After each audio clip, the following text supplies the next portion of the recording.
Hello everyone, I'm Chester44 and welcome to this Let's Play of Blades of Avernum. Last episode, we managed to go into the Hunan lands, fought their champion, and ended up discovering that Lady Caria is something of a traitor.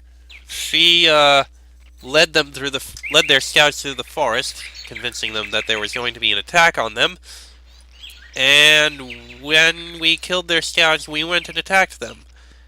And yeah, we're still trying to figure out what... I still don't know what Caria's goal is here. Also, the king is missing. Of Megiddo, I mean. So we don't know what's going on there. Right now, we have to go into Lord Cato's estate and find Lady Caria. Thankfully, you seem to be so close on the heels of Lady Caria that she hasn't had time to close the gates. You should be able to catch her if you hurry. However, there is bad news. There appears to have been a guard here. Now his body is gone. Only a huge pool of blood remains. Where you thought there was a simple garden, there is actually treachery! As you step into Lord Cato's estate, the peaceful flora of the garden congeals and moves quickly. The plant life swirls into two masses of vegetation, about man-sized. The two monsters quickly close on you. This is clearly Lady Caria's witchcraft.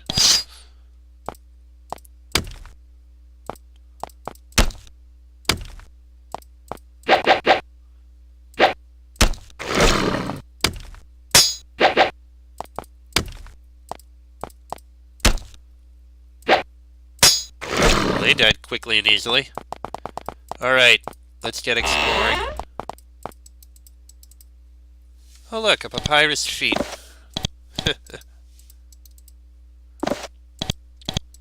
We can get a few coins out of this.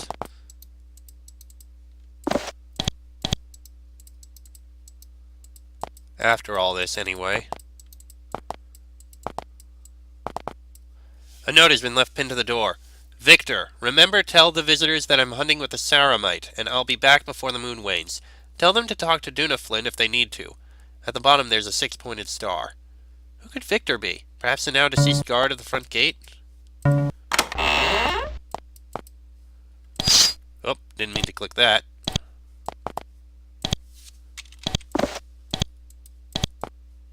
Nothing else in here. You hear someone screaming shrilly. Out of the way, fools! There's a moment of silence, and then a loud banging noise and screaming. Then there is more banging. After the banging, there is no more screaming. This looks to be the industrial part of Lord Cato's estate. Although this is the home of Lord Cato, it is also his workshop and his factory. Banks of complex machinery dominate the north half of this room. The end product of all this machinery is somehow reams on reams of paper. That same paper is shipped all over Aedetia and makes Lord Cato an even wealthier man. There are also corpses on the floor. They look like they've been burned by magical fire. More victims to be added to Lady Caria's list.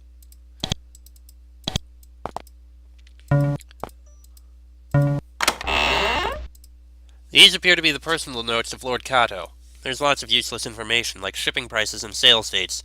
There's some mildly entertaining information, mostly in his personal correspondence.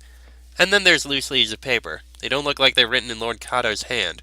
They're covered in precise, neat ink drawings of machinery and descriptions of mechanics. Ooh, the better cloak. Yoink.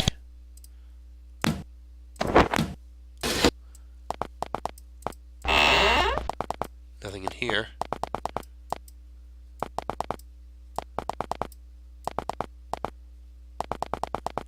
So the question is, where did she go then?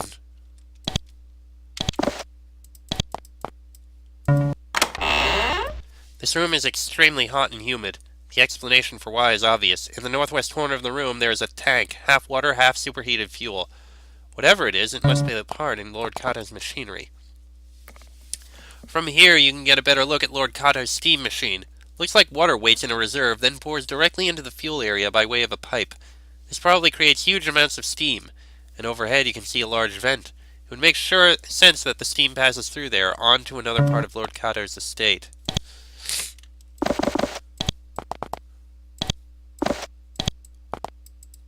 This looks like the control panel. It probably controls the production of steam in the north chamber, which in turn probably powers the Cato estate's machinery. Sadly, you have no idea how to use the panel. Oh well. You try to read some of the notes that are stored here on this shelf. There is writing about circuits and pressure. You can't make sense of it. Okay. Well, she's not in here. She must be out here. I think I see her. This looks to be another of the rooms that is essential to Lord Kato's paper-making process. There are several servants running to and fro in this room, doing exciting paper-related things. They glance at you curiously, but don't dare take a close look. They're probably afraid you're a noble or a taskmaster come to beat them.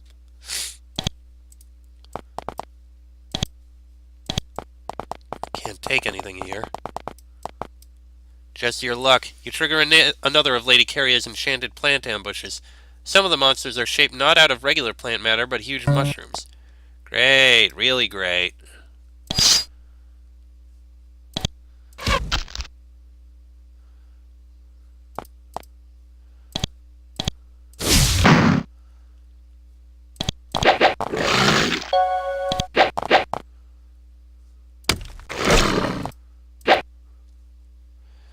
Alright, that's what it does.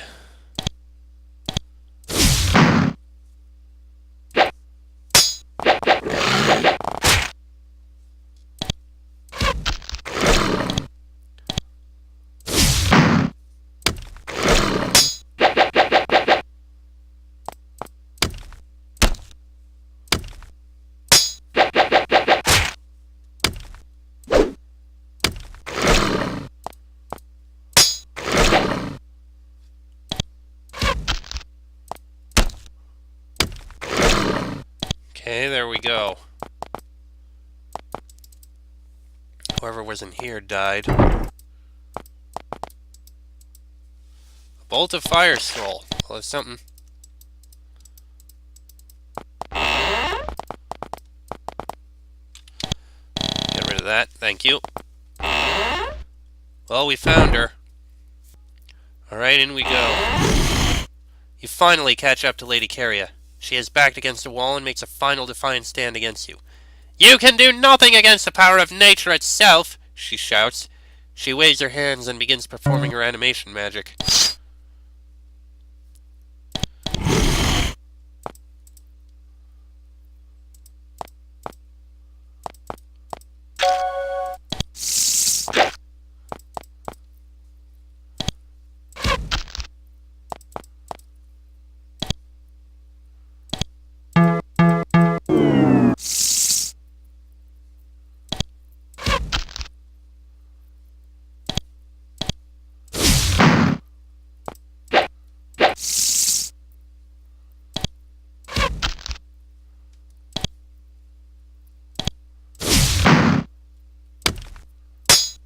Here's that one. Hey! You strike a powerful blow. Lady Carria is stunned and knocked to her knees, and her magical plants disintegrate when she loses focus. She looks around desperately. "Enough! I'll tell you anything you want. I surrender." General Seth didn't send you here to make Lady Carria surrender. He sent you here to kill her. But this could be a good opportunity to find out just what is going on around here. Why did you betray your country? Where is our king? How did you get these magical powers? I will answer your questions if I must. I am in no position to argue. I was persuaded to try to kill His Majesty King Valiant. Not that I needed much provocation after he interfered with my dear prince. I led the Hunan through the northwestern forests. I had planned to try to kill the king while the Hunan attacked. Of course, they would still be crushed. They are dumb animals, and they had no chance against the Megiddo gods. And this same person who persuaded me to kill the king is the one who granted me power over the flora. I cannot reveal this figure. If I did, everything I know would be destroyed. So I paid the custodian to build a secret room in the back of my apartment in the city, and I kept a special poison for the king there. And of course the custodian could not be trusted to keep quiet. I had to silence him.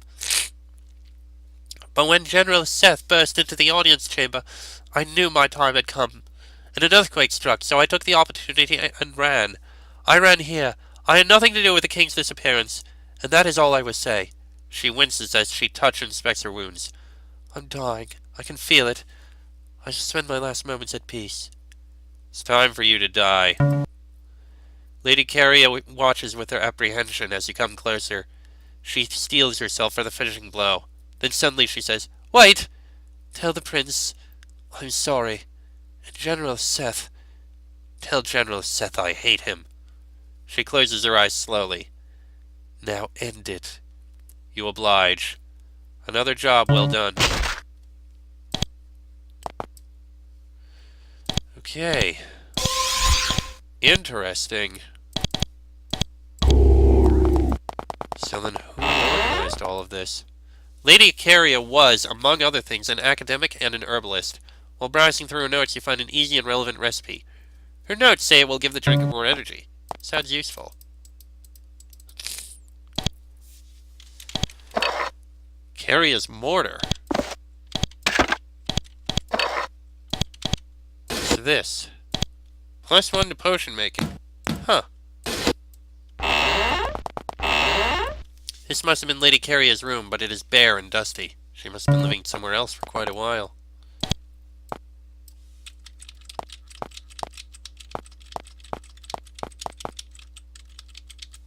Okay then. Well, we got another wand of bolts. Well, a wand of bolts, not exactly another.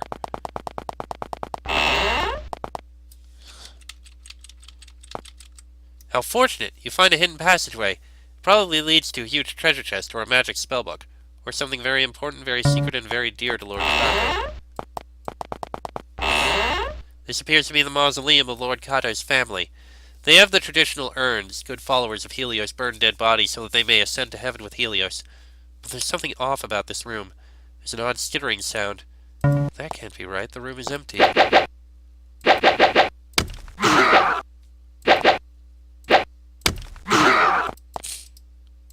Huh. Well, okay then. That happened.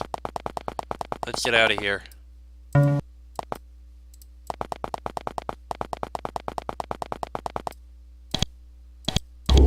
And we have to report in.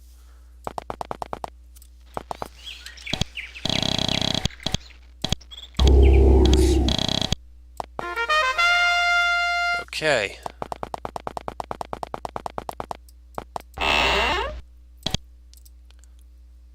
General Seth. Lady Caria is dead. General Seth seats himself wearily. "Well done. I knew relying on you would pay off. Speaking of which," he retrieves a ring from his pocket and tosses it to you. "Accept this as a reward. It will protect you in these dark times. Now there is only the question of what we will do. Megiddo must persist, though the witch Caria stole away our king. Our hearts are with the king, but we must look to the future." So, what do we do now? General Seth points to the door. "Though your services have been indispensable, we have no more need of your talents. Your future is in your hands. Explore the world. I will wait here with the prince. We will continue searching for his majesty the king, and never lose hope. But this is not a job for mercenaries. It is a job for the king's pride, his retainers, and his people. There is a road to the south that leads to other lands. I recommend that you journey away from here, and see what you will. Perhaps one day I will send a messenger to you, and ask for your fine services again." Hold on. Let me see if the statue actually moves, turning toward you as you come nearer. It's obviously enchanted to guard the door, but it doesn't stop you as you try the door. This is Lady Caria's quarters. She said there was a hidden passage with poison in it.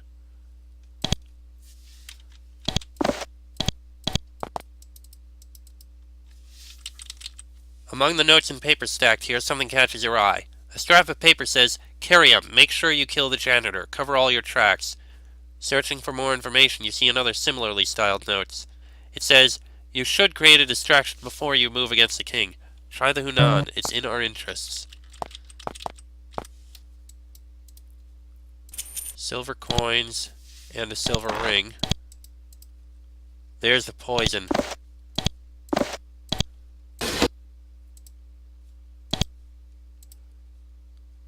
Well, we got a shield ring out of this.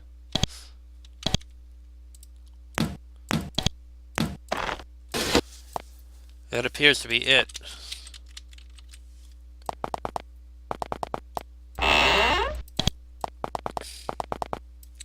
this it? Can't be it.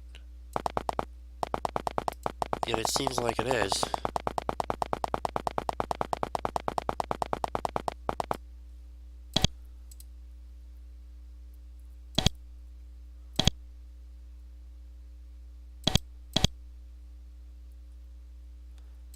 Well, okay then. Prince Mercion, Lady Carrier is dead. The prince twitches when you say this, but apart from that is unresponsive. I guess we just leave then.